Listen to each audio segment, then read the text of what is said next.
On this episode of Halftone Takes, we talk more about representation, Del Toro's Pinocchio, and are visited by former U.S. President Barack Obama. Mainly, we're talking about dark stuff, and all of those things are dark. So, The darkest. We were born in the dark. We were molded. I was born in the dark, but I will not die hungry.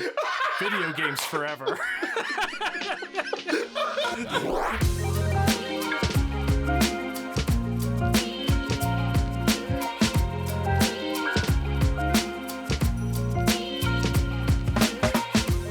Welcome to Halftone Takes, high contrast conversations where we zoom out to see the bigger picture.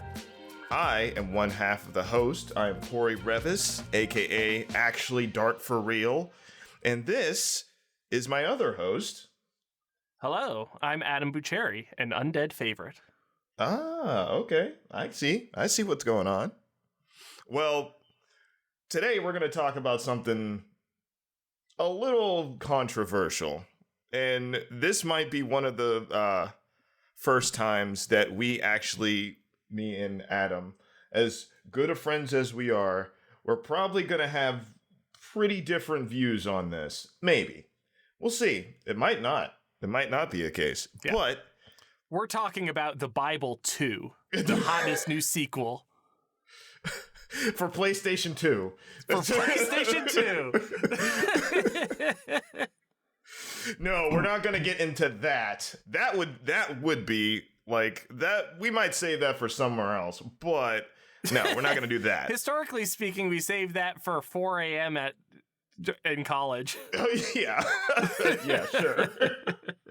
But we're going to talk about something, since this is a media-based podcast, we're going to talk about the darkness. Now, what is the darkness? It is dark themes in our media, preferably when it comes to maybe family entertainment, children's entertainment, stuff that is normally for quote-unquote kids. And what does that actually even mean? And the fact that I'm starting to hate it. And I hate when people say dark. And you need to stop. You need to use more different words instead of just, oh, this is dark. To clarify, you're talking about you object to like the discussions around it, not the actual content necessarily. I like the discussions around it because that's just going to happen. What I don't like is people using it as a catch-all for mature themes. Yeah, it's not useful. There's different levels, and I have some examples, but obviously I'm throwing this at you. Because you're Mr. This is dark and despair and everything like that, and you know. I'm Mr. Bleak theming. I'm Mr. Despair. That's basically what it is. I'm not saying that as a harp, obviously, on Adam. I have known Adam for many, many years, and he's good at it. Because not all, themes like that are necessarily bad. There's a lot of movies and books and TV shows that do have those themes that I like throughout the entire thing that I really enjoy. Mm-hmm. So I'm not saying that it's like a bad thing by any means. You can have both. You can very much have both. What I am saying is that, well, you know what? Before I even get into that, I'm going to throw the three main bullet points that I want to give me them structure questions. Yes. The first question I'm going to throw out to Adam is, what is his baseline, basically?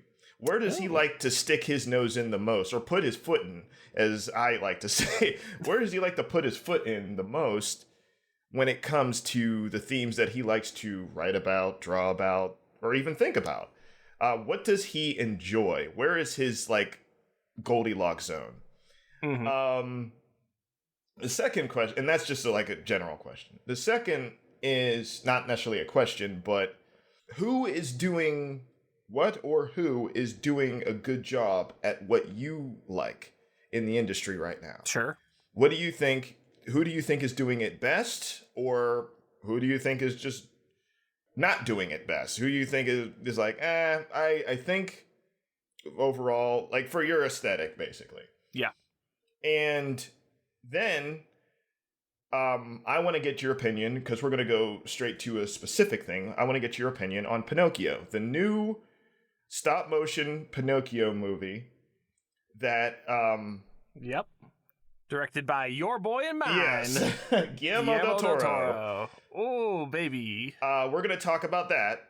That point is going to be pretty significant, because he has basically raised the question outright of, guys, like, you know, talking to audiences and whatnot. Guys, he's like, this is technically a family movie. So what you're thinking is dark and what I think is dark are kind of two different things right now. Totally. And he brought up a good point, well, a lot of good points, but I just want to, you know, us to talk about it because we enjoy his work. I enjoyed that movie. You know, I am not sure how Adam feels about it, but that is the point. We're going to get into listening to Adam talk about a lot of this stuff. That is the direction we're headed. We're headed into the darkness, people. So I'm going to tell everybody who's listening right now, fasten your spooky belts. Fasten your seatbelts for the roller coaster, I guess. But yeah, that's the direction we're going today. It's not going to be like super like serious. I'm not that type of person anyway. Like, or analytical. This is just from almost a layman's perspective of, okay, guys, why are we actually talking about this, and what do we really want when it comes to darker themes? Yeah. And because, and like I said, it goes back to the whole stop saying dark, because what do you even mean? Like dark themes have been everywhere since, like, specifically in children's and family media.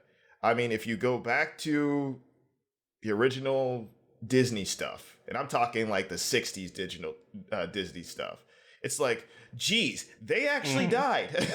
Like, they seriously died. Like, they're not coming back type thing. And Disney's just like, well, that's what happens. Kids can handle this. So let's start at the beginning. You were asking, like, what's kind of my baseline? And I'm interpreting that as explicitly for children's media. Like, because we're not talking about HBO's Chernobyl. Beloved children's classic. Chernobyl for kids. Yeah, but maybe we would include something like Watership Down, which is, you know, pretty intense. The book, not necessarily the remake. The book. I would say that. Yeah. I'll just start by saying that, like, I would consider myself generally a fairly well-rounded human. I like a lot of different stuff. I love upbeat, optimistic sunshine. I love musicals, as has been previously established. He's lying. His favorite musical. But I do. Tell him your favorite musical.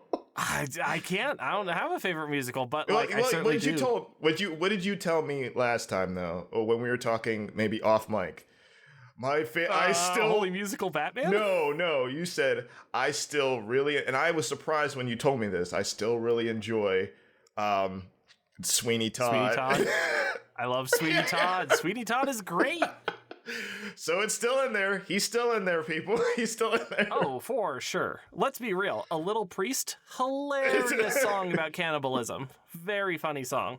Yeah, but like for children's entertainment, like, here's the thing. I think that children's entertainment has always contained darkness in basically every form, with two major exceptions that I can think of, and they're both when the government gets involved. So I'm talking about the Comics Code Authority, which very strict regulations on what can and can't be shown. Yeah. And the Hays Codes, where again, very specific limitations on it, and people had to work around those. Aside from that, like, we as a species have just decided that we're going to tell kids some messed up stuff and just be okay with it. You know, the original version of all of the Grimm's fairy tales are unbelievably bleak. You know, some people have never heard the original version of some of these stories, and it's just like, oh, it gets it gets pretty bad. Like bloody bad sometimes too. Oh, frequently. It's not just like kids will never seen again. No, they're like, nah. And they cut them up into little pieces and then they ate them. And then all this stuff happened. Or they, I'm just thinking of Red Riding Hood off the top of my head where she didn't like the wolf eat them and then they had to cut themselves out of the wolf's stomach or something. I forget. It was something like that. That happens at least in one version of it. And I was like, whoa, awesome. And that was me as a kid. I was like, yeah, get him. Yeah. But like when we think about like 80s kids movies. Oh boy. Gremlins, Goonies. Yeah. Even I mean, Indiana Jones. You can go E.T. Like E.T. is E.T. for sure. E.T. is like E.T.'s a scary movie. E.T. is kind of horrible when you think about it because it's like, oh, and it's funny because it's so much. It has so many things. I just thought of this. It has so many themes of kids be afraid of the government. Be afraid of the government. Yeah. Keep an eye out for feds. Yeah. Yeah. Exactly. Just ask the Iron Giant. Oof. Which is another one. I guess it's a more recent one. But yeah. The point is, I think that like themes of darkness or themes of mature themes are the norm and not the exception. If we go to see a movie that is for kids, like I do expect it to have like a little bit of something, like some grown-up themes. And I think that almost without exception, like there's going to be some of that.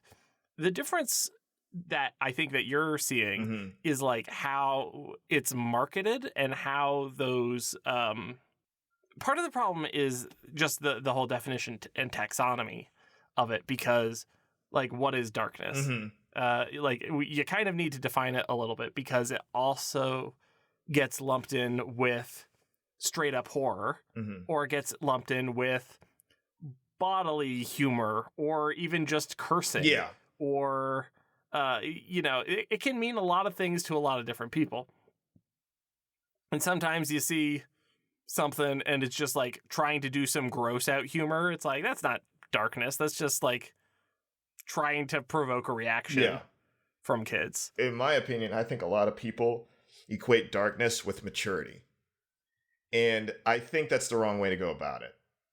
I mean, like what comes to mind is video games struggling in their adolescence to try to be taken seriously as a medium. And it's just like, oh, God of War 1 for the PlayStation 2 has boobies and people swear and there's like lots of blood. It's very mature. And it's like, no, this is the most adolescent, like teenage bullshit that I've ever seen in my life. Like it's embarrassing in many ways. It's funny because that is kind of what I think about like video games when it comes to people arguing this, because I immediately go to Call of Duty, which is the most bloody and nonsense sometimes that you can have. You can have a mature, like, first player story, but who cares? Like a lot of people are like, no, I'm going to go, I buy the games for the multiplayer, I'm talking, these are 8 to 12-year-olds who are playing Call of Duty all the time, and they're shooting people, they're like stabbing people, they're doing all this kind of stuff. It is hardcore military sim. I would not call Call of Duty a hardcore military sim. Well, it's got the aesthetic. Hardcore. Yeah, it's hardcore as in like, the violence anyway, the over the topness. It's very arcadey. And so, but it completely goes down that hole of, does violence or all this make this dark? Or is it just, or do we have to measure by more maturity than just, and how they handle all this stuff rather than, just throwing it in there? Because I would say that, for an example, for like the TV, I would say that, what is it? The Andor, the Star Wars Andor show is very mature, and but not in dark, and not because of the violence or anything. Kids can handle that. Kids will watch that and be like, "Oh, okay." Yeah. What makes it mature, in my opinion, and dark, in my opinion, is the bureaucracy. Yeah. Because when I was watching it, I was like, wait, what's happening? Like, wait, hold on a second. I got to go back because I don't understand what's actually happening. And then I had to think about it. I was like, oh, I know this. But then I had to go to a place of maturity. Oh, I know about tax laws. Oh, I know about like subterfuge in that regard and everything like that. I know about how like, resistances and everything, and how money has to be, you have to, people have to have money to do this, to do that. It just doesn't appear. And I'm like, oh, this is what makes this show mature. The fact they're explaining how this how this war works, which kids might not get. Not because it's, like, too violent, but because they're like, I don't understand what's going on. Sure. Famously, people talking about, like, oh, Star Wars Episode 1, can't wait for more scenes about trade route disputes. Yeah. Exciting. Yeah, I mean, that's exactly it. That's exactly it. Here's a distinction. Like, I think that, like, I don't think that this is the heart of it, but part of what you're objecting to is people interchangeably using the same word to mean, like, there is quote-unquote mature content, which is violence, drugs, swearing, whatever you want to lump under that umbrella, being lumped under the same category as, like, presenting a more complicated world.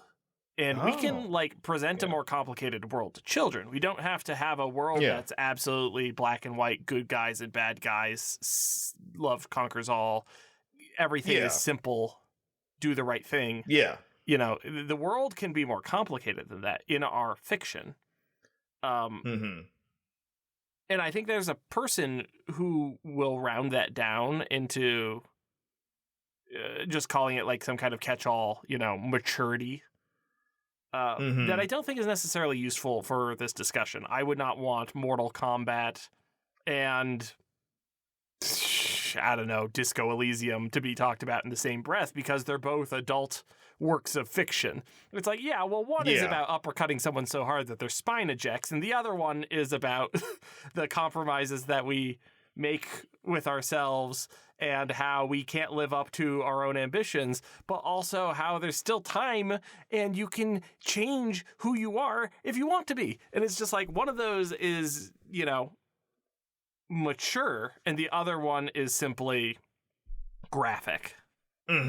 Yeah. So if you want to watch The Brave Little Toaster and be like, that clown was fucked up, like, yes, you are correct. I mean, not even the clown. Just the air conditioner everybody dying. goes to the or just the idea of, at the end of the spoiler alert if you haven't seen it, but it's been like 84 years. I like that we gave a spoiler alert for this compared to some of the things that we haven't given a spoiler alert I love for. to say that. I love to say that because it's like because then people just like it's an automatic like eye roller.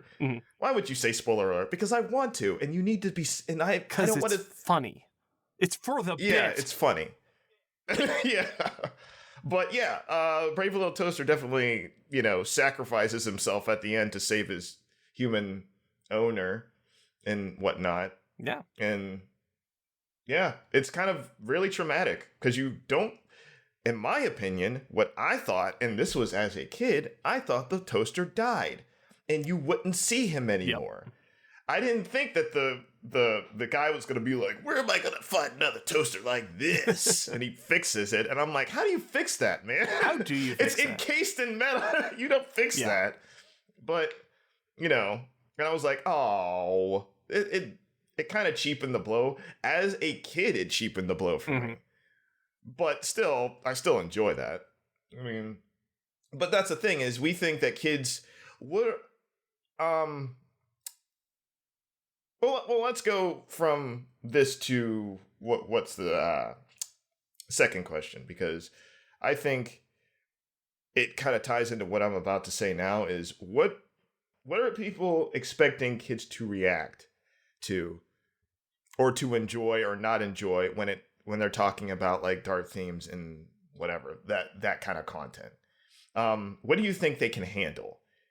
And I think, as somebody who taught kids for a while, kids aren't stupid. No. That's the thing. There's a difference between, intelligence and maturity, especially when it comes to like emotional maturity and stuff that kids just wouldn't go through unless it's by certain circumstances.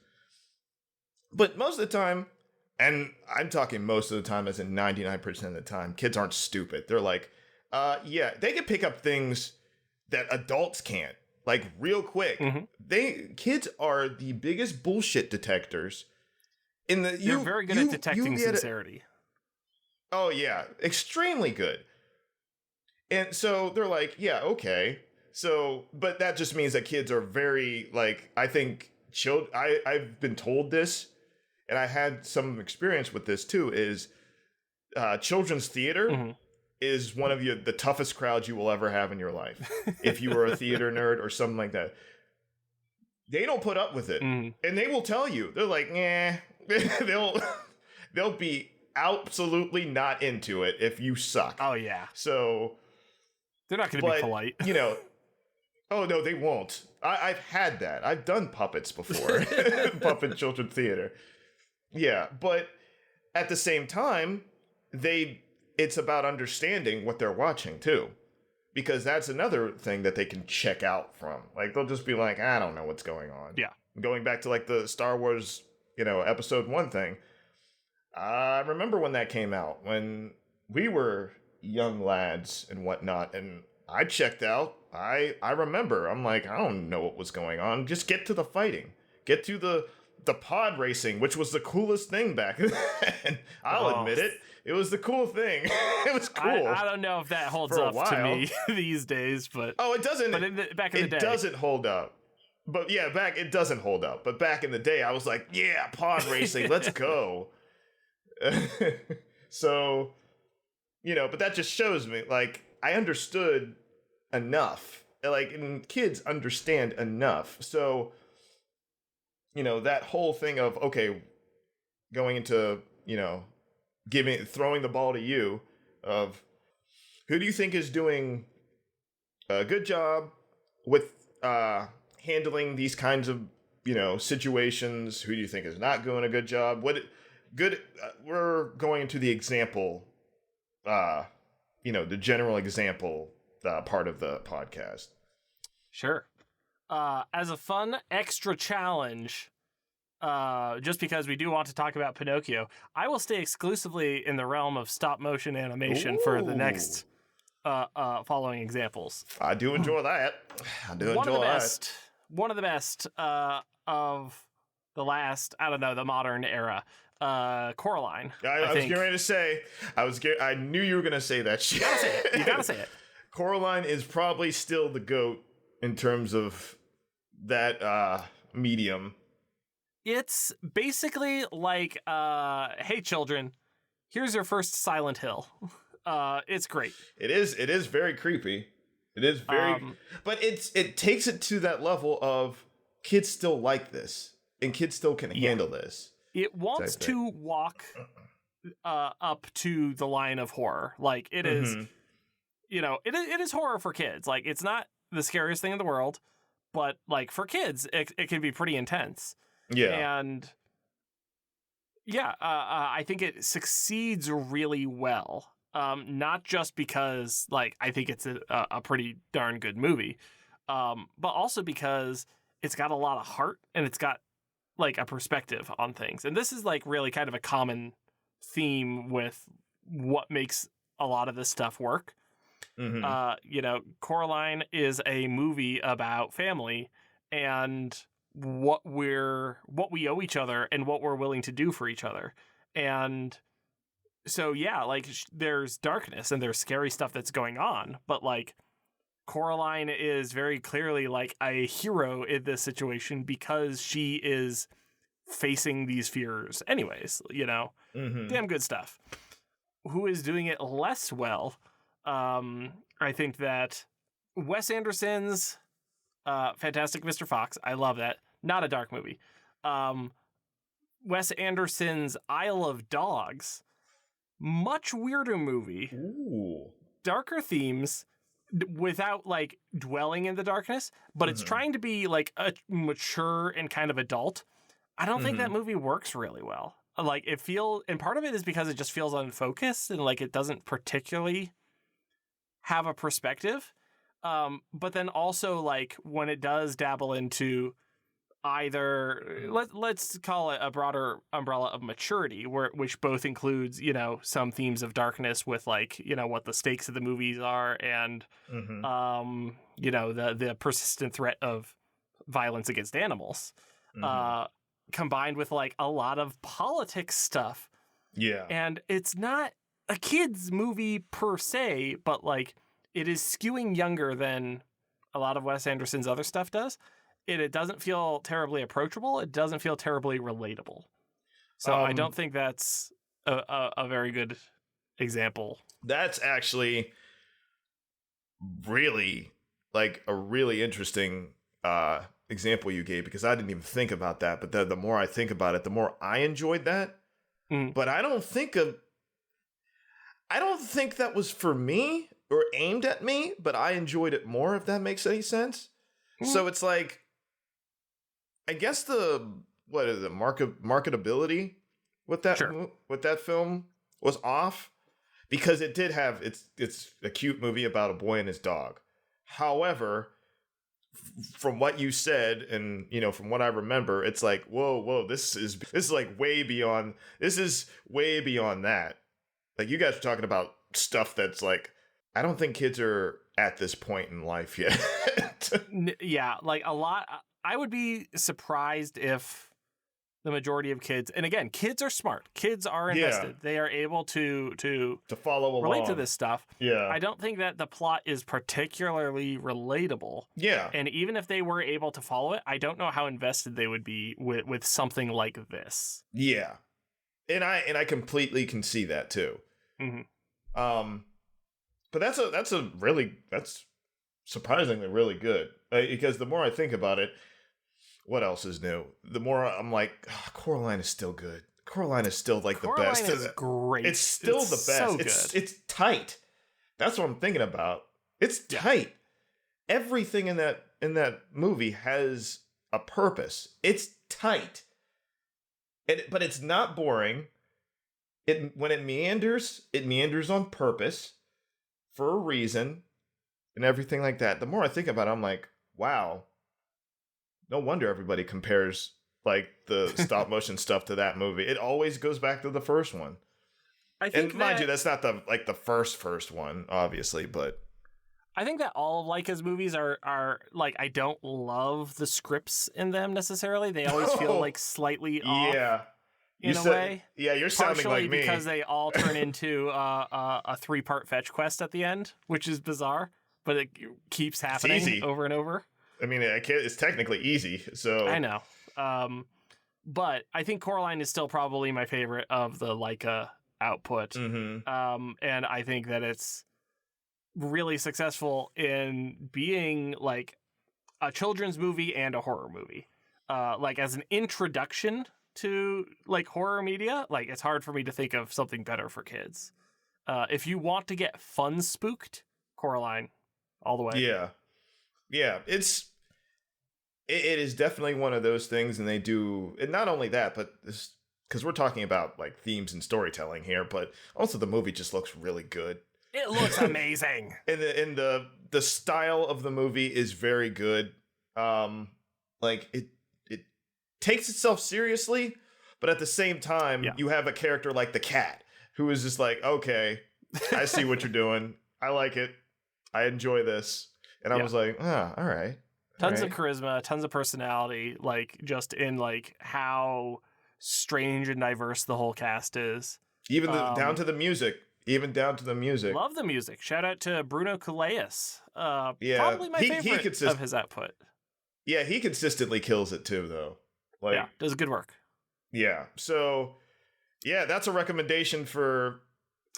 Totally. I mean, that's a recommendation for everybody. When we're talking kids, we're talking like ages, you know, like not super little, maybe like Okay. 7 years old to... When I talk about kids, I'm talking about children who are old enough to be sentient. Because below a certain age, they're just kind of like an amorphous jellyfish, just like vibing on whatever. But then at a certain point, the switch flips and it's like, oh, you're a little person. Look at you. Well, you saw that. You saw that, like, what is it?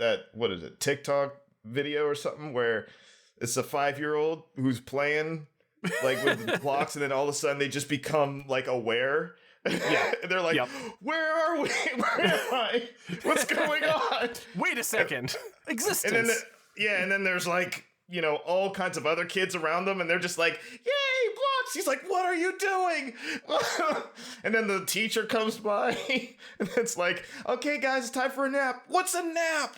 What is all this? I'm having an existential crisis. I'm like, obviously, exaggeration, it's much slower, but still it's funny to think about that, where it's just a light switches, like a switch flips, switch flips, and all of a sudden it's just like your eyes are just like, oh, I'm taking LSD from life. Oh. Yeah. So I don't know, usually happens somewhere between like 5 and 7, and then it's just like, oh, you're a little person, like, cool, now we can start doing stuff. Yeah. Just random stuff, like drugs. Yeah. Like drugs. Smoke this, man. Smoke this shit. Dad, I don't know what this is. It's cilantro. It's good for you. Oh, man, you don't want to do that. We're starting on a gateway herb.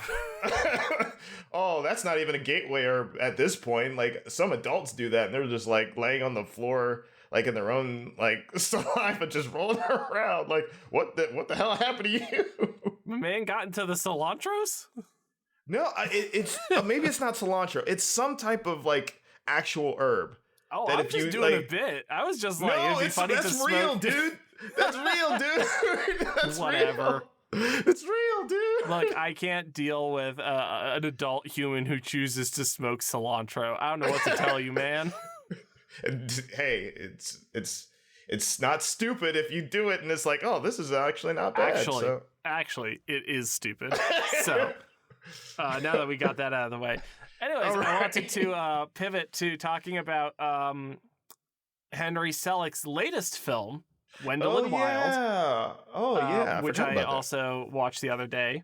That movie, I also do not think lands its dark themes.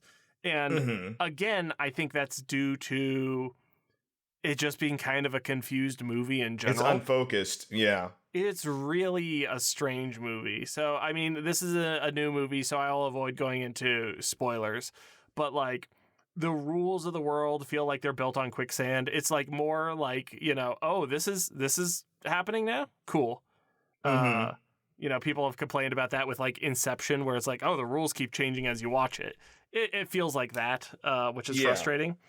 But then there's also themes of, like, bringing the dead back to life. We've got, like, several homicides that are involved.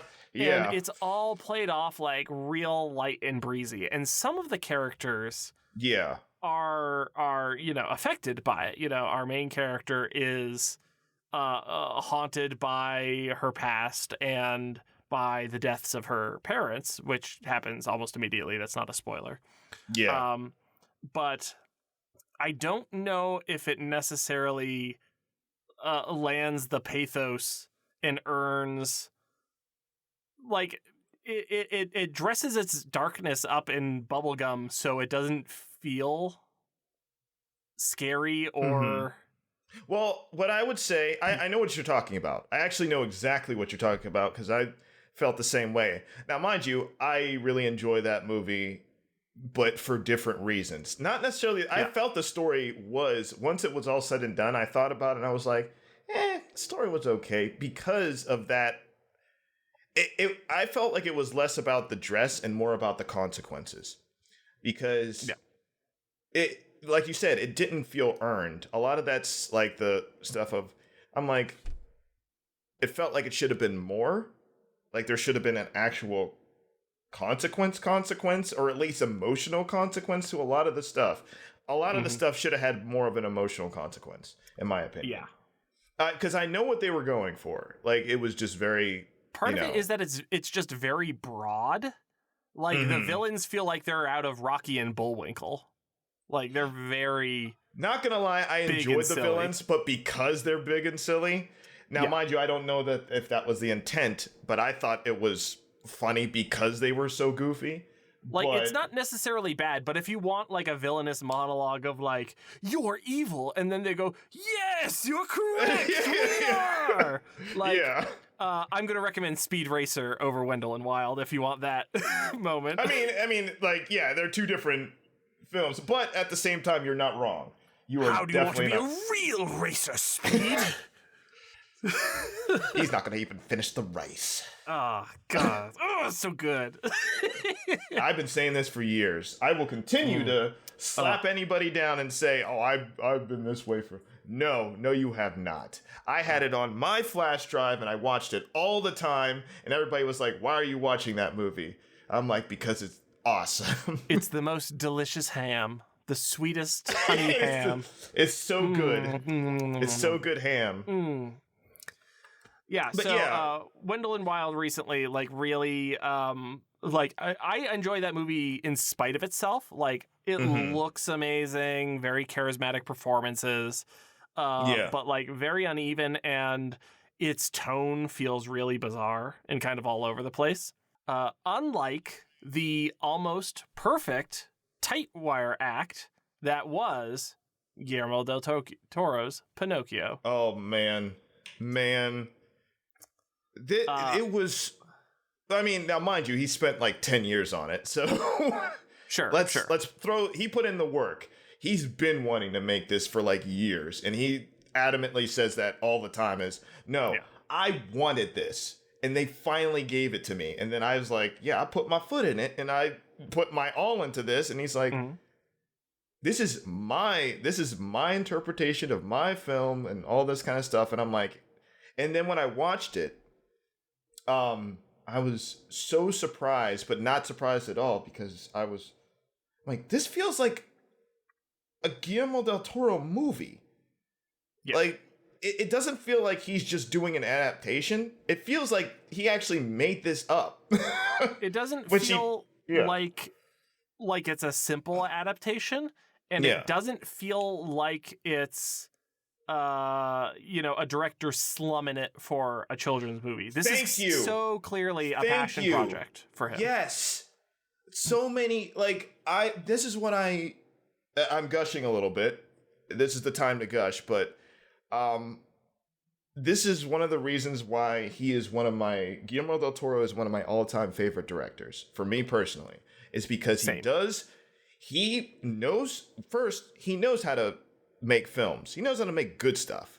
He is very adamant about, he has an eclectic, information deck that he can pull from. However, he makes shit that he likes to make things about. He loves monsters. Every movie that he makes has a monster in it. Like a practical monster in it. Even if it's a simple movie. Like, what you call it? The Shape of Water. It is literally Beauty and the Beast, but it's cool. Yep. And it's concise. I enjoy that movie. That movie's great. If so, for again, we're going to go light on spoilers for the new Pinocchio. Yes. But let's just say, if you liked The Angel of Death from Hellboy 2, which you do, because it objectively fucking awesome. Slaps. It's awesome. You will like the fairies in Pinocchio. Oh, thank you. And he does such a good creative. Like, I expect it from him. This is why I like a lot of his stuff, is because it's very visceral, yet, oh man, I don't want to say like down to earth, because that doesn't make any sense, but it's like there is a tangible quality to what he does. It feels like there's a verisimilitude. Yes. There's a feeling that like the things that he have belong, which you often don't get with like movie monsters. Especially a lot of fantasy stuff that he just loves to do. Yeah. Fantasy has a big problem with that when people try to do that, or have that kind of aesthetic and do it well anyway, in my opinion. So I'm sorry for cutting you off. Go ahead. No. Yeah, we're just in agreement that like he is one of the best in the business for just like making the larger than life feel natural, feel like it belongs, And also making it count, and because making it count. Yeah. a lot of things, and I know CG isn't the enemy here, but a lot, especially a lot of fantasy, a lot of sci-fi stuff relies on CG for not only spectacle but menace. And sometimes it works, a lot of the times it doesn't. He does larger than life stuff. Like, not only is it just practical, but I think a big thing about let's go back to an original where I think it's still probably his best work to date, is Pan's Labyrinth. And the menace in that movie, because here's the thing, Not a children's movie. Yeah, it is not a children's movie, but but it is surrounded with children's themes. Well, it's not a Child children's theme. movie, Yeah, but it is a fairy tale. It is. Yes. It is an adult fairy tale. Yes, and I think it is expertly done because of the menace in that movie. So many things that would, and this is why like everybody doesn't like the hand pale guy. man. Yeah, the pale man, Oh, because incredible. he's literally just a guy that's just creepy. I mean, not a guy, but it's a monster that's creepy. But it's the menace that it exudes from. It's not even like a giant monster or anything like that. And part of that is the performance, because Toby Jones is not Toby Jones. It's not Toby Jones. That's wrong. They're all Doug Jones. Yeah, Doug Jones. Every monster is Doug Jones. And Doug Jones is like phenomenal. To this day, he is phenomenal. We were watching the 4th season of What We Do in the Shadows, and there's a heavily prosthetic character called the Master, who's like a very Nosferatu kind of like, ancient vampire. And in season 4, they resurrect him back to his youthful state, and it's just Doug Jones in like a foppish outfit. And I'm like, oh, of course it was Doug Jones. Of course, obviously. That's hilarious and awesome. And at his age, he's still got it. Oh, he's still got it. So he's the master. Yeah, and I just think it's very well. But let's circling back to Pinocchio, there's the same type of menace in like a lot of the characters, not just the monster characters, but a lot of the characters have the same type of menace. And I'm like, thank you. He's getting the tone right, where it's not over the top scary, like, like I'm going back to Dark, but it is definitely one of those things where it's like a kid will be like, ugh, I don't like that guy. Or, but that's how you're supposed to feel. It's not supposed to be like overblown. He gets it just right. And I felt that the entire film was like that. The entire movie was, this is just right. This is just right. Even, mind you, I didn't even know this about the film. It's a musical. It has musical numbers in it. It is a musical. It's got a half dozen musical numbers, none of which I think are particularly standout. Oh, really? I mean, I actually, for me being surprised about it, I was like, oh, this actually isn't bad. I actually like them. So yeah. But I'm just surprised by that they even fit into the story. They fit into the world. Yeah. It's very natural. And I don't know. I do know. I just enjoy the movie a lot, and I think it is a very good example of,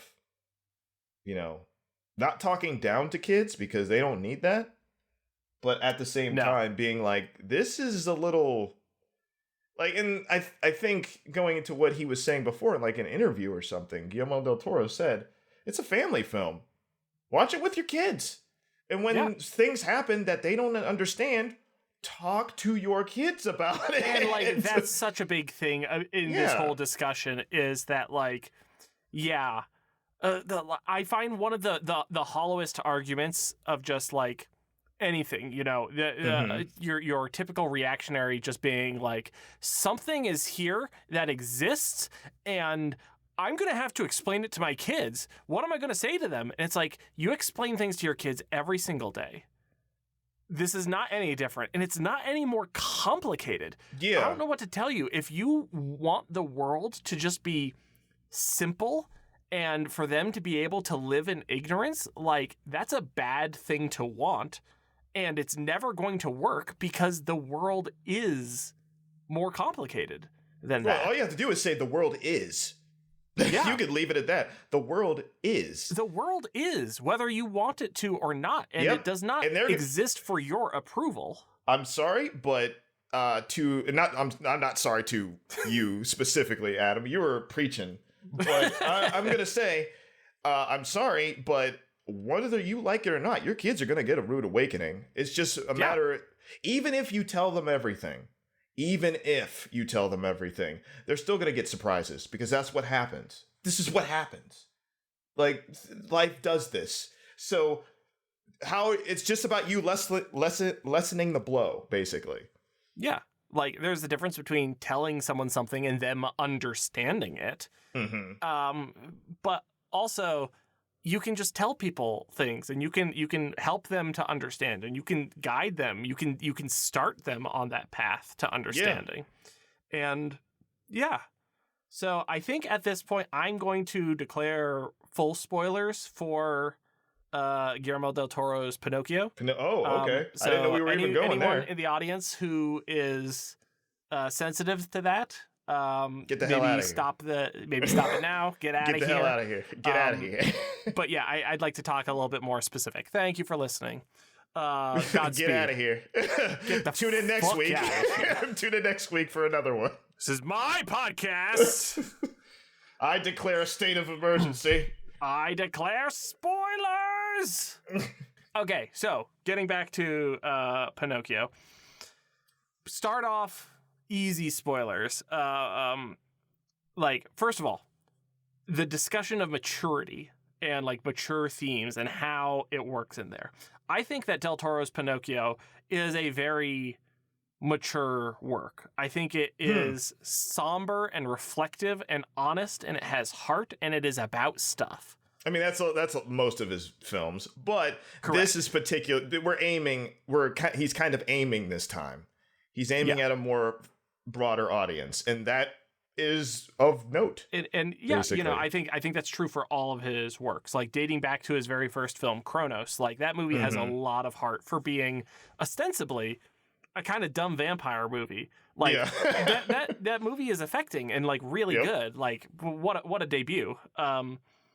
But for this one, I want to bring special attention to the calculated, specific, intentional use of immaturity, where there is a song that is Pinocchio is part of the sideshow where he's doing his song and dance routine for the audience. And this story takes place in fascist Italy under Mussolini. Mm-hmm. And he is singing a propaganda song. We're going straight to that scene. He's singing a propaganda song in favor of the regime because that's his job. That's what he's told to do. Well, now we get later in and he becomes rebellious. He doesn't want to just blindly follow whatever. Well, for good reason, too. He is not being paid. Yeah. Like, he's not being paid. His money is not being sent to his father, more importantly. Yeah. Because here's the biggest thing, one of the biggest things about this, is Pinocchio is still Pinocchio. They don't make him something else. Like, he is still, if you've seen the old school Disney Pinocchio, it's still that character. It's still a very naive, upbeat, positive character. He was born yesterday, doesn't know anything, but like wants to be good. Yes. And just doesn't know how. Yes, exactly. That's spot on. So, but instead of just putting very light, very easy to answer questions in front of him for him to be like, oh, obviously you picked question like door B. That's easy. Guillermo del Toro does something that a lot of media like this doesn't like to do, and puts hard questions in front of this kid, because it's essentially a kid, and says, okay, what are you going to do about this? And has the kid answer as a kid, not as an adult, not as a, oh, that's not what I would do. He says, wait a minute, this isn't fair. Like, as any kid would do. In many ways, the story of Pinocchio is like the wisdom of ignorance, where he doesn't know how the world works, and so he's able to just like cut through and just be like, oh no, this is bad and you're bad, and I don't want to work for you because obviously, but he is put into a very complicated situation where he like feels trapped in it. Anyways, the point that I'm trying to talk about is that a lot of children's media. No, because I mean, like, I think it's really rich and interesting to talk about. But a lot of children's media, when it's just like, we're gonna throw something in for the adults, it's like, oh, we'll do a Godfather reference or something, and it's just like, yeah, that'll keep them hooked in. But for the kids, we're gonna have a character who farts when he runs, and then we'll make him run, and then he farts. Haha. Pinocchio like largely abstains from either of those extremes, and instead, very intentionally and specifically, uses like weaponized immaturity, because when Pinocchio decides that he doesn't want to sing the pro-fascist song, he gets up on stage and he makes it about how Mussolini poops his pants. And it's amazing. It's great. Oh yeah. That scene specifically almost caught me off guard, because I was like, they ain't gonna go that far. Wow. He just didn't give a shit. He's like, oh, okay. All right. Now, mind you, there's consequences to that. But this is also Pinocchio, and that's what's so much of a fairy tale like thing this is, and it's so interesting to me that he did this, and I was like, oh man, just the cycle. Like, if we're gonna talk spoilers, the cycle of Pinocchio is so interesting to me, and I'm like, that's so cool. It's great. It's so cool, and I'm glad that they put limitations on it, because they could have easily said, oh, you can just do it whenever he wants. I'm like, no. Each time he dies, because Pinocchio does die, but he never stays dead. Yeah, but he never stays dead. But each time he dies, it takes longer to come back, for his consciousness to come back to the wooden, like to his wooden spot. Yeah. So, but that's so cool that it's like, you know, it. I mean, we're not even getting into like the whole Hitler youth part of. You know, which is super crazy to me that they even went there. I was like, wow, he's going full on, no, this shit sucks. Yeah. And it sucks for the kids, but the kids understand, but the kids don't understand. And, you know, and what I like about most of this movie is the idea that this war sucks on multiple levels for everyone. There's nobody at the top. There's nobody who's untouched by this. Everybody has a problem. Everybody is touched by this. Yeah. From war, the very beginning, everyone loses. Yeah, from the very beginning, they say this, which is good. That's a big theme. I'm guessing in the movie is like you said, in war, everybody loses from the very start of the movie. So, and I've talked about how much I like that theme in Arcane as well. Oh yeah, that is a show about, you know, what leads to war, what leads to conflict, what leads to all these things. And it's just like everyone loses all the time. Like, there's no winners when things get to this point. Yeah, it's just tragedy, and. Yeah, I think it's, again, cool and brave and mature of this movie to deal with that kind of stuff without being super excessive, but also without holding back something for the sake of the kids. yeah, it doesn't feel like it's pandering. It doesn't feel like it's trying to, like, giving it such defined time and place is a really interesting choice to me. Mm-hmm.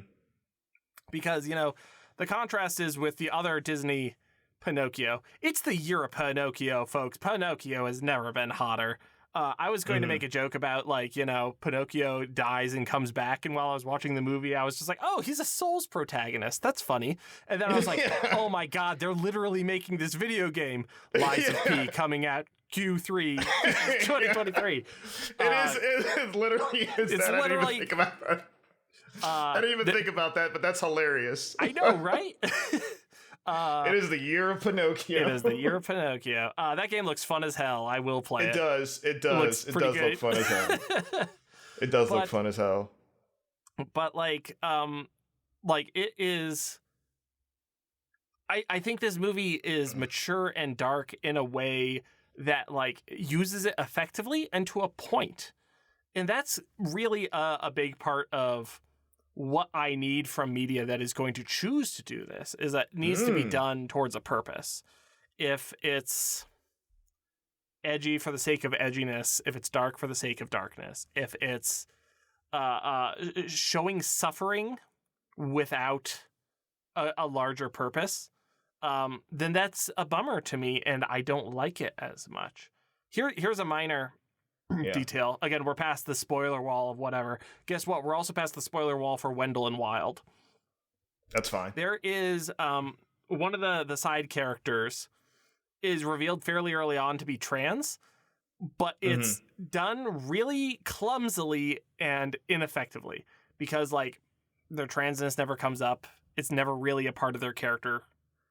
And the only way that it's expressed is by people dead naming them, or by people like failing to acknowledge, remember, like, oh, sorry, I slipped up and I called you the wrong name, or made a sloppy reference. And it's just like, I don't think that's good representation. Like, I'm glad that there's a trans character, cool, but like, is this the best way to express it? Like, you know, it's kind of similar to the thing where we've talked about oh, I want to make an adventure story, and it's going to be a black family, and they're going to go on adventures, and it's just like, oh, and then there's time travel, and it's going to be about racism, right? And it's like, no, what? Why would you do that? Yeah. I'm just doing it. That's not related. Like, stop trying to make it about that. I don't like that they did that necessarily. I feel like there's a better way to handle it.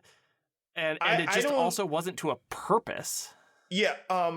Okay. I'm sorry. I didn't want to interrupt you because I do agree with you to a point. In regards to that specific character, basically, because I actually really like that character. Yeah. But at the same time, because it didn't upset me that it's like, I don't think this is bad representation, but I don't think this is necessarily good representation either. It's kind of like in middle of the road, because I'm like, it seems like you don't have a lot to do. You should have more to do. Yeah. And that's how I saw it, basically. Because I was like, oh, I mean, because I understand the all the points that you've made, but me, in terms of adding to the story, like you said, purpose, because I'm a big advocate of that. It's been, like, you've known this, is where my, attitude towards that has gotten sharper.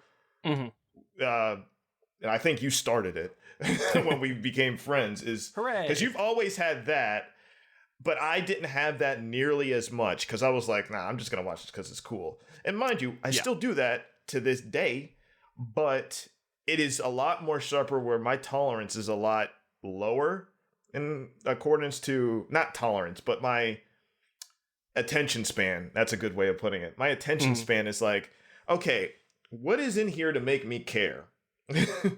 Yeah. And I may not say that outright, but I am always looking, because if I find myself wandering off in my head, I'm like, uh-oh, that's a pain point. Where did that start? And then I start going into the analytics of, okay, where is this story failing to reach me? And this is just for me, obviously, but this can be broadened out to like a wider audience or something like that. But I agree with you that I am not a big fan of that either. So, and Wendell and Wild has a couple of things like that. That's just one out of like maybe 8. So in my opinion, that movie is trying stuff, so. very hard to be very diverse. Very diverse and inclusive. Like, it does succeed. But like, I think far more successful is like, there's a Native American character who's just a minor character who just exists in the world and just is part of it. And she's only there for like 2 seconds too. It's not even in that long. She just exists and is part of the world, and the town that they're in is consistently shown to be diverse and accepting of the differences. All that stuff is cool. I just want them to have a little bit more to do.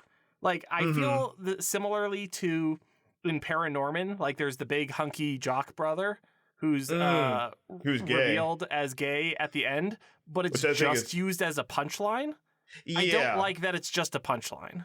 And a lot of people don't. And I've heard that similarly from a lot of people. And what's funny about that is, I mean, not specifically that. I'm not saying that's, oh my goodness. But at the same time, I really enjoyed that character because he's actually hilarious. Look, I love me a good himbo, Yeah. Give me a big, strong, dumb person. And that's a fun archetype. But at the same time, he didn't really slow anybody down, which is what I enjoyed about him. He was actually useful. And I was like, yeah. See, you can do it like that. It doesn't have to be if they're a himbo, they're stupid. Like, it's automatically like, oh, why are they around type thing. No, he had a purpose, which was funny. I mean, now, mind you, like, they had the throwaway thing in there. I mean, I could have called it, but they had to throw in there. He's like, oh, no, I'm my boyfriend. I'm like, at the very end. And I guess that was, like you said, that was a punchline for the sister. Yeah. But I think that's to a lesser degree. I mean, I think it is because, like, he gets to be a character and he gets to be participatory and have agency and stuff. So, like, he's a character first and foremost. I just didn't like it being used as a punchline in the same way that, like, Raoul is the name of the character in Wendell and Wild. Like, Raoul gets to be a character first and foremost. Doesn't have that much to do. Doesn't have that much agency. Mostly he's just getting dragged along. And then, like the revelation of their transness is just like it's not a punchline, but it's just, it kind of has a similar cadence. And I mean, I don't know if different people might take that differently. This is our opinions, but somebody else that might not get anything might be like, you know what, that's a win. I'll take that. They're not doing anything stupid. Yeah. They're not doing anything, idiotic or something. They're not dragging anybody down. They're actually useful. They're still kind of, front and center. They're not hiding it, which is a big thing. They're not really hiding it. They're just not emphasizing different aspects of like the trans community, which I guess to be fair, you don't have every trans character doesn't have to have a full thing about them. At the same time, they have to be a fully fleshed character that some people can use. If you don't want to, because if they're not doing anything, if they're just there, if they're just a character, then why would you have them in the first place? That's, I guess, a lot of the big reasoning with that. So now I have no idea how the production of Wendell and Wild went either. I don't know who was like in the writing room or something like that. And that's when I wish that I don't know if the studios were harping on certain things or they had a time limit. I don't know. I have no idea. But that's one thing that when you watch things like this, that you're hopeful for, because I see that. Because, I mean, here's from my perspective anyway, and I don't want to take away from anybody's enjoyment or anybody's, harps or concerns about that kind of things or those kind of things. But I know when I watched it, I was just happy to see a black girl front and center in a many black people in the forefront of the story. There wasn't a lot of characters. Let's be clear. There's not a lot of characters at all.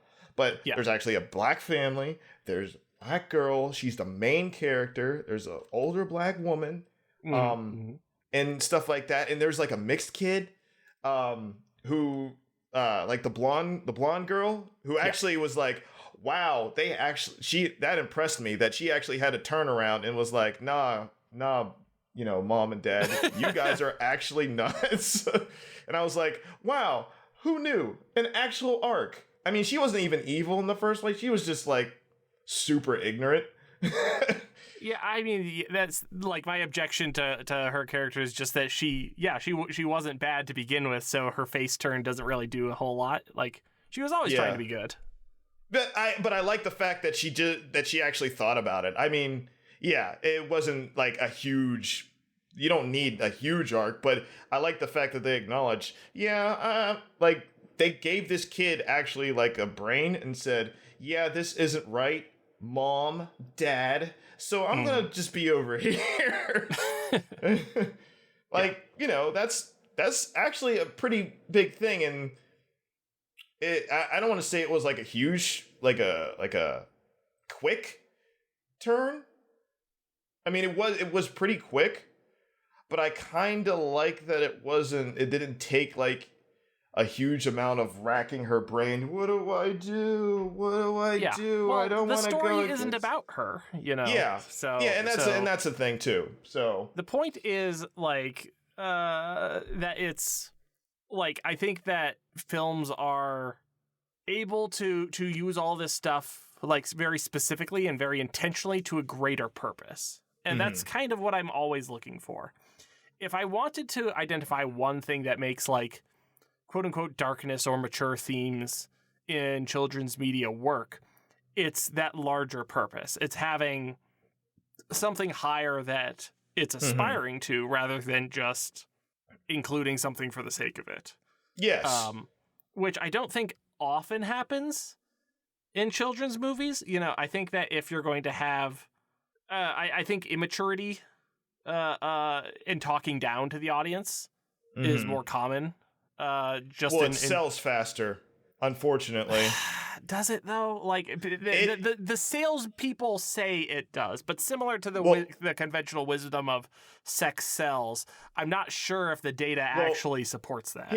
Here's the thing: it's starting to not support that anymore because despite popular belief, the general audience is actually getting smarter about and pickier about their content. Like across the board, kids, adults, young teenagers, like everybody, the entire community, which means the entire world who watches movies, I don't care what community you're from, you engage in this stuff. You engage in TV and, it goes by people don't like feeling, I guess, like cheated almost. I use one of the biggest examples to me is Game of Thrones, where everybody was into it until like the last like 1 or 2 seasons. The general audience, not just nerds, the general audience was like, nah, man, this is some bullshit. So they got it. They're like, no, this is lazy. This is not good. So it's not like that. So it's just that a lot more content is being at higher quality across the board too, because it's not just about the art house stuff anymore. It's about everything. You got blockbusters out there, which are, stuff that I've been wanting to make. That was what I aspired to when I was in school, especially, is making those big things, but making them smart. And I'm so happy to see some of these directors like Denis Villeneuve and Guillermo del Toro and like some of these other directors that make blockbuster films, but like actually good. Like Denis Villeneuve is a big example of that because I love a lot of his movies. But a lot of his movies are very slow. But I enjoy that because it is still, you can still have slower stories, but they can still be grand. For example, Arrival. You've seen Arrival, haven't you? I know you've seen Arrival. Yes, I have. I think Arrival is brilliant. I think Arrival is brilliant because it has a quiet intensity that I have not seen in many movies at all. Mm-hmm. That movie is intense, but it is also very quiet. Watch that movie and it's just like, it's tension, like everywhere. And I'm like, ugh. But at the same time, there's like... It's the tension of having to finish your homework or else the earth dies. Yeah. Yeah. It's like the work they're doing is like fairly mundane, but like the stakes are so high on it, which is a really interesting combination. And I really enjoy that. A lot of his movies are like that because another movie that I really, really, really liked when I saw it was Blade Runner 2049. Yep. I love that movie. I love the noir style of it. I love the pacing of it. I think it's great. A lot of people, when it came out, was like, ew. We finally hooked up our sound system after 2 years of living in the new house. And one of the first... so you're having house parties now. Yes, let's go. Yes, actually, we're finally doing some game nights again, which is great. See? But we do have the Blade Runner 2049 album on vinyl, and having the subwoofer hooked up properly is just like, oh yeah. That's what I like to feel. That's some good stuff. It's like when we were talking about Doom, when Doom came out. Yep. And how I saw that in IMAX. So yes. Oh yeah, you saw it in IMAX too. Yeah, I have a whole story about that. Oh yeah, that was a hilarious story, by the way. But I remember seeing that and just the whole thing shaking, and I'm like, I haven't felt immersed like this in a very long time, and I'm like, but that movie is very contemplative too. It's a little louder because it's following a narrative, like an adaptation. But mind you, I'm a fan of the book anyway, or the books, I should say. So I've been waiting for this. I was like, yeah, you guys better get this right. I saw the old movie with Patrick Stewart, and it's good, but it's not good. It's good, but in a different way. It's fun, but also bogus. Yes, exactly. I love that word, bogus. I should start saying that more often. Yeah, it is straight up bogus, but it is like, it's so overacted and everything like that. The guy who plays Paul, I forget his name, cracked me up the entire movie, but it's also pretty epic. And I think the translation is very good because that's another movie that they say is undoable. You can't do this. I'm like, shut up. With the technology we have now and the people that are coming out of, that are being recognized for their storytelling and their different ways of doing things, almost anything can be done now. It's just, you got to get the right person to do it. I just think it's so funny that, like, people for decades have been like, this work is unadaptable. It would be ridiculous to attempt such an affair. You simply can't turn it into a 2-hour movie. And it's like, what if we made it a 6-episode TV show? And they're like, yes, shut that would up. Work. Yeah, okay. Okay, you got me. Fine, yes, correct. Shut up. Okay, I guess. Yeah, sure.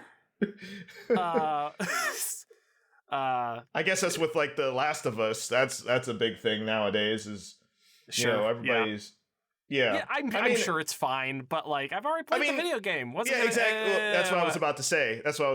Is like video games are a little different because if you played the game, then you kind of know because I was the same way I felt about it.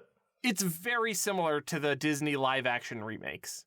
Like, unless you do something different, what's the point? Yeah, which it sounds like, in their defense, there are a few important things that are different. So, like, maybe it's worth checking out. I'm sure it's got charismatic performances. I love Pedro Pascal. He's great. He's great in, like, a lot of stuff. It's hilarious how good he is. But I don't know. I'm just not that hungry for it. Well, well, that's the thing is, I'm not either. The only reason why I watched it is because I noticed that it was on HBO Max. And I was like, I got an hour to kill, and I literally just did that, and I watched it, and I was like, this isn't bad, this is good, No, I of like course. it. I'm sure it is. Because Yeah, the game was a perfectly good movie. Yeah. But that's the thing is that's why a lot of this stuff, these translations don't necessarily, like, I'm not saying that they can't be good, but a lot of it is not as, you don't have to go into it hype as hell. You don't have to. I wasn't hyped for Last of Us. I just went in and was like, oh, this is okay. This is good. I like it. But I wasn't like, oh my goodness. Oh, because I already played the game. And I was like, well, I played the movie. Same thing with Uncharted. Now, I didn't see the Uncharted movie because I knew it was going to be bullshit. But I already went through the entire saga of Nathan Drake from beginning to end. And I watched it because my wife loves those games. She played through each one of them, one after another. And I just watched a movie. I just watched one long TV series, and it was enjoyable. So yeah, you know, both of those are fine. I'm glad that we've gotten adaptations of Uncharted and The Last of Us, but when are they going to adapt Naughty Dog's one true masterpiece? That's right, I'm talking about Jak 2, baby! Jak 2 on the silver screen! Yeah! I was getting ready to say, are you talking about Jak and Daxter? Because that's the only one that everybody cares about. There needs to be an extended sequence where they're on one of those big cars, and they're driving on the lower levels, and then they pop up to the higher level, and they launch another car, and it explodes. There needs to be a lot of those. And then also a bunch of sick Tony Hawk stunts on a hoverboard. Well, there just needs to be, like, just sequences of, you know, them just driving through the streets and running over people and them exploding into, like, sparks. Just a lot. It's just, like, way too many cops as pedestrians that you're going to accidentally bump into. It's going to be very annoying. We used to make that a game within the game. Like, me and my siblings, we used to call it chariot wheeling. We would just go around and just purposefully run over as many pedestrians as possible without, like alerting the cops. Yeah, without getting an alert. That's great. Yeah. It's really funny. But yeah, everybody's been waiting for, like, Jak and Daxter. Which, hey, Sony executive, who I know is listening right now, if you make it fucking live action, I will kill you? Be upset. I'll just be sad. I was going to say, like, no. Jesus, Corey, you really escalated there. Yeah. But yeah, I mean, before I want that, I'm going to be honest. Before I want that, I want a Sly Cooper movie. You have the technology now. Just make it how you made the bad guys, and that style of animation, and it's perfect. Do it, please do it, please. Insomniac, do this for me. Oh, it's not Insomniac. It's not Insomniac. The Bad Guys is a great touch point for Sly Cooper. Yeah. Oh man, that'd be good. It's perfect. Yeah. But I mean, it's just, I don't think it'll ever happen, though. And it's not Insomniac. No. I'm sorry for everybody who's listening and just immediately fact check me. It's not Sucker Punch. That's right. It's Sucker Punch. It is not Insomniac. My brain skipped a gear as well. Yeah, I wouldn't have caught that. Oh, but I know people would sound off in the comments. How dare you? Is this guy even a gamer? As a gamer American, I'd like to say. You sound like you're going for office. As a gamer American, I would like to say that I do, in fact, like the original Mario Kart. But Mario Kart 8, I think, has too many DLC. They need to go back to Double Dash. Let me be clear. I think we can all agree. Double Dash is a highlight of the series, having two racers, immaculate. However, with the newer Mario Kart games, we have unlocked the secret to racetracks, which is fuck gravity, drive on the walls and shit, have a paraglider, I don't care. That's the future. And we're going there. That is the future. If you play a NASCAR game and you just turn left, you're a dumb bitch. I'm Barack Obama and I approve this message. Let me I was going to do something. That was actually pretty good. That was really good. I was about to say something else. I was like, let me be clear about this. First of all, I'd like to say that where is our Elden Ring DLC. My fellow Americans, I have an important announcement to make for the nation as a whole. I did beat Sword Saint Ishin.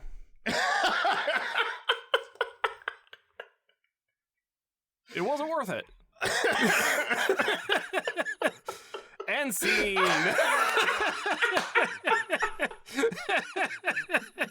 Oh, okay. No, I am not going to do that anymore. I'm going to leave all of the Obama voiceovers to you, Adam.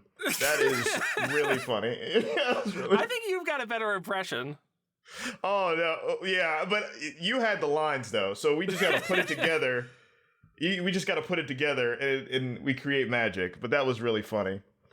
Obama approves this message. Obama listens to this podcast. He listens to Halftone Takes. Oh, yeah. Wouldn't it be crazy if Obama just subscribed to us and he's like, you know what? I like these two guys. I think you get 4 stars on Apple iTunes. 4 stars? No! Damn it, the algorithm! You gotta understand that you guys meander too much. And that's it's not good. You I'm guys still gotta waiting to hear you talk about Speed Racer from 4 episodes ago. I love that. Sorry, Mr. President. I love that movie. I love that movie a lot. God, it's crazy how all of his opinions are correct. God. And he beat Sword Saint? Fucking crazy. But yeah, it's... What were we even talking about? We were talking about, Who knows at this point? Yeah. Here's the secret. If you're going to include darkness in children's media, I think it needs to be to a purpose and to have heart. You actually mentioned Game of Thrones, and I think that's a great example of like pointless edginess and pointless darkness, which again isn't a huge problem in children's media, but like I think it is always good to have like that point of reference. Well, I think an example from children's media anyway is the Iron Giant, which we mentioned earlier. Yep. The Iron Giant has, if you think about it, it has like quote unquote dark themes, especially when it comes to like government oversight. And I was like, geez. Fear of nuclear annihilation. Yeah. Which actually was going to happen. Yeah. Best lines in the movie. Where's the giant, man's like, we're going to die for our country. I was like, damn. Yeah, great movie about very serious, adult themes. And Pinocchio, which we didn't even like finish talking about because we got too distracted by our idiot bit, is a movie about death. And I think it's really fascinating that they contextualize a lot of the questions that don't make sense in the Disney movie because the Disney movie sanded off too many edges. Yeah. In the Disney movie, he wants to be a real boy because, which means he wants to be a meat boy. He doesn't want to be a wood boy. He wants to be a meat boy for his meat papa. However, in Del Toro's, being a real boy means you can die. It means being immortal. Like, he has severed his normal earthly connection and is no longer of the earth in some literal ways. He has to abandon that in order to become a person. And like, boy, that's cool. Like, that's profound. And like you said beforehand, like the Disney version, the original Disney version, isn't necessarily bad. It's just very much simple. And sometimes simple is fine. For an entertaining piece of media, it's fine because it's well animated too. It's not like it's not. The original 2D Disney's Pinocchio remains one of the most amazing looking visual achievements. That's the one I'm talking about. I'm not talking about any other adaptation or like I'm talking about it's that amazing. one. It's their second feature animation, and they got it. They figured it out. They're still doing stuff in that movie that I'm like, that would be damn hard to do with modern tools. It's stupid They did it in hard. 1940. Yeah, the skipping, just the Pinocchio skipping. The multi-plane camera when he's in Stromboli's wagon and the wagon is shaking and the cage is shaking, ridiculous, incredible stuff. It's ridiculous. The water effects, phenomenal. And actually, that's a good Pinocchio talk is going into overtime. I just want to like quick lightning round thing. But like the Pleasure Island sequences in the original Pinocchio. Oh man. That's dark. Like that's sinister. That is purposefully supposed to scare you. And I mean, even me thinking about it is like, whoa, I forgot they did that. Whoa, that kid actually transformed in front of Pinocchio's eyes into a donkey and they put him in slave labor. I was like, oh shit. First of all, transforming into a donkey doesn't look fun. No. Second of all, painful. He does get turned into slave labor. Third of all, he does not get rescued. Like none of them do. Rip. None of them do. Rip to those kids. They literally just move on from that. And Pinocchio, like, and here's the thing, but they dwell on it, but not really, because that's not the point of that specific movie. But with the new Pinocchio, they make you dwell on everything. Everything Pinocchio does, it comes back. It either comes back around or Pinocchio's thinking about it. As, the kid he is. We're talking about Del Toro's Pinocchio, not the live-action remake of the 40s Pinocchio, which, to my point, sands those edges further, and so the Pleasure Island section is neutered, and now it doesn't, like, by removing that darkness, it removes a big part of that identity. Yeah. It takes away from the point. Use it to a purpose. Yep, it takes away from the point. Yeah, but that's what we're saying is for creative, like I like to round out the episodes because we're winding down. Like we got a little bit left, but I like to throw it out to the creatives out there. Is if you do have a desire to make children's media or something like that, or maybe just something for that's more family oriented, because just because it's family oriented doesn't mean it's bad or it's it has to be childish. You can make very good things like that, and you're just some people are happy to be better at that. If you do have a desire for that kind of work or that kind of art, just remember to make stories that you want to make. Tell them how they want to be told, how you want to tell them, because a lot of these things can be avoided, like the problems in children's media specifically, basically with handling dark themes and whatnot, can be avoided if people were just honest about it.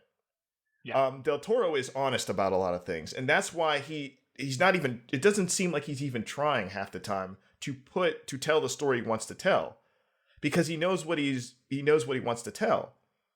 Now, there are different ways of doing that, but extra fluff to add to the maturity or to the darkness without context is not the way to go about it.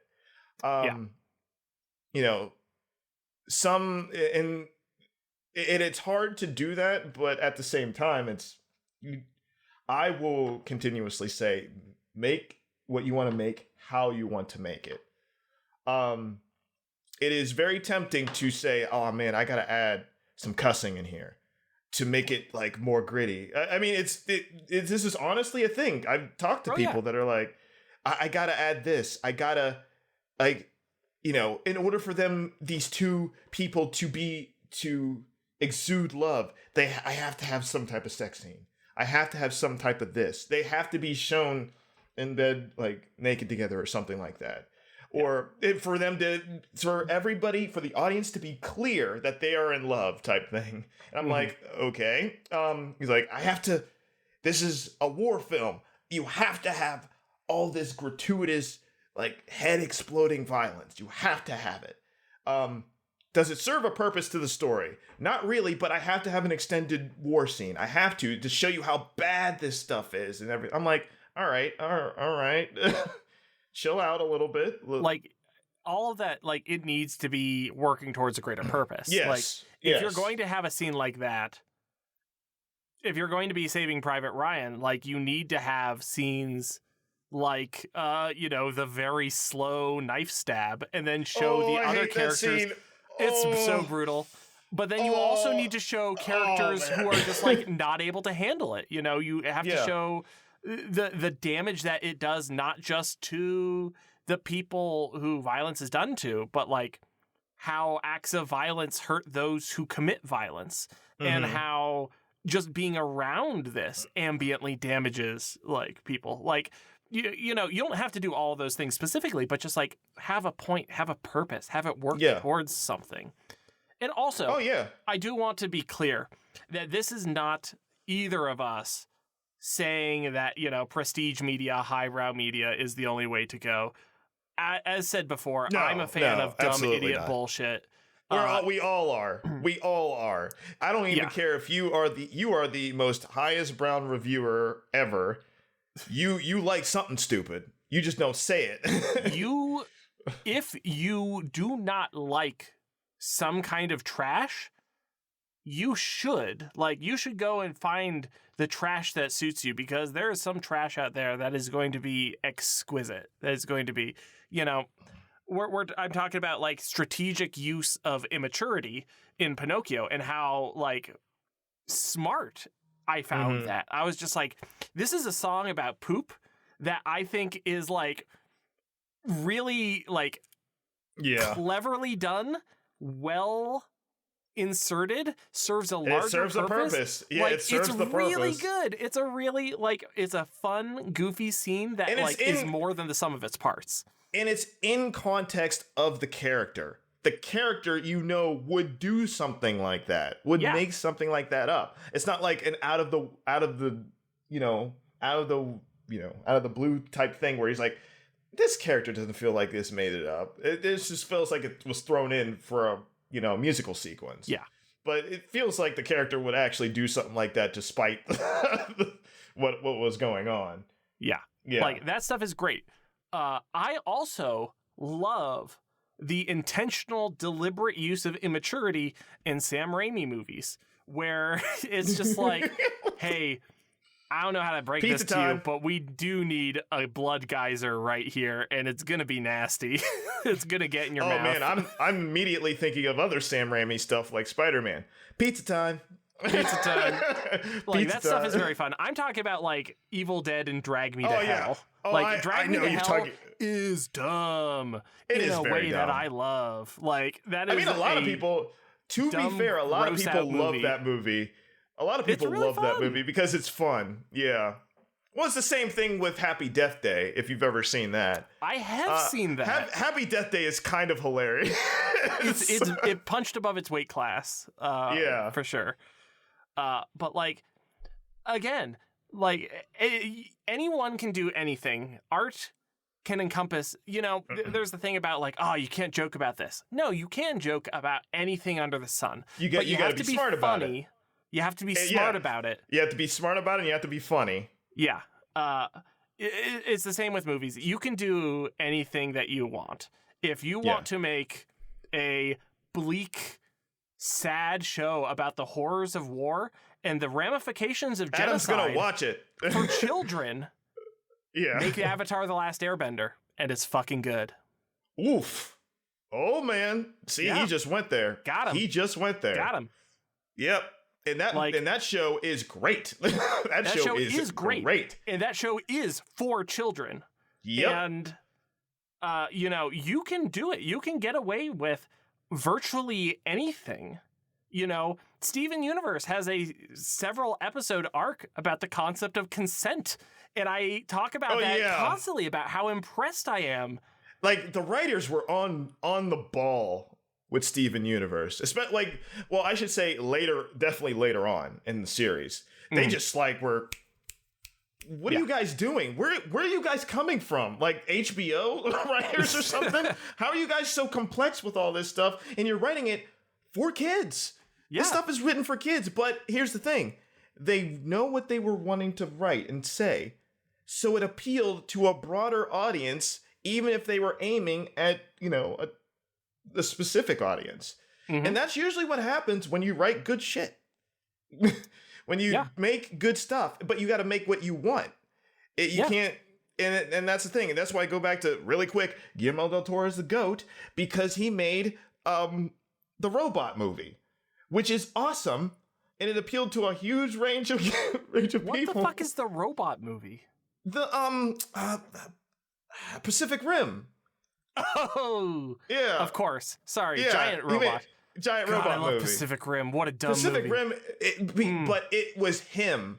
That's why I say it. He put his foot in that. He's like, no, I like big monsters. I like looking. And I cannot lie. Yeah, exactly. I didn't get it at first, but then I had to think. I love giant robots. You love giant robots. She loves giant robots. She loves. Okay. Okay. That's quite enough. Create with intention, and you can get away with anything under the sun.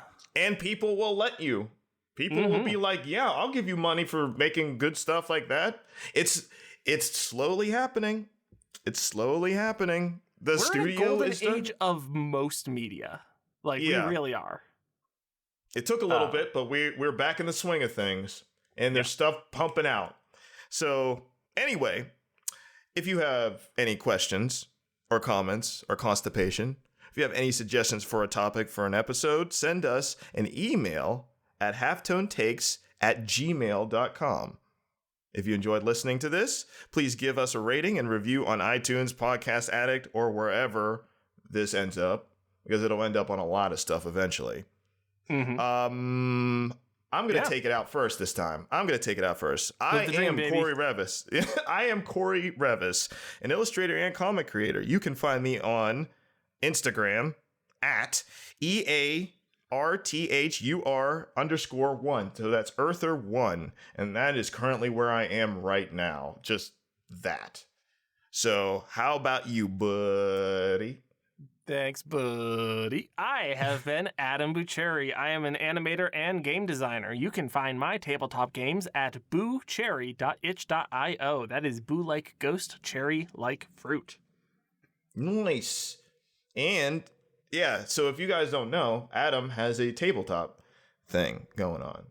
It's actually pretty good. Check out Enter the Survival Horror. It's inspired by Resident Evil, and it's good. That's not just me saying it's good because it's my thing. It's good because it's good.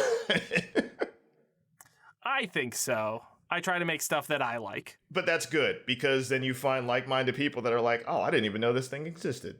Yep. I'm just going to make the thing that I want and assume that other people are going to be into it. And other people largely have been into it. But with that said, I got pizza in the oven. I gotta go.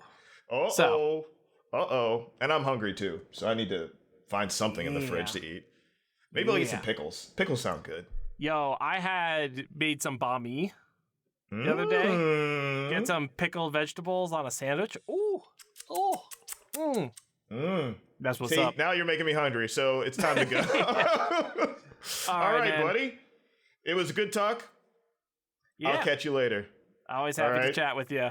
Take care. All right, but you too. Okay, you hang up. All right, you hang up. No, you hang up. I love you, buddy. Bye. Okay, bye.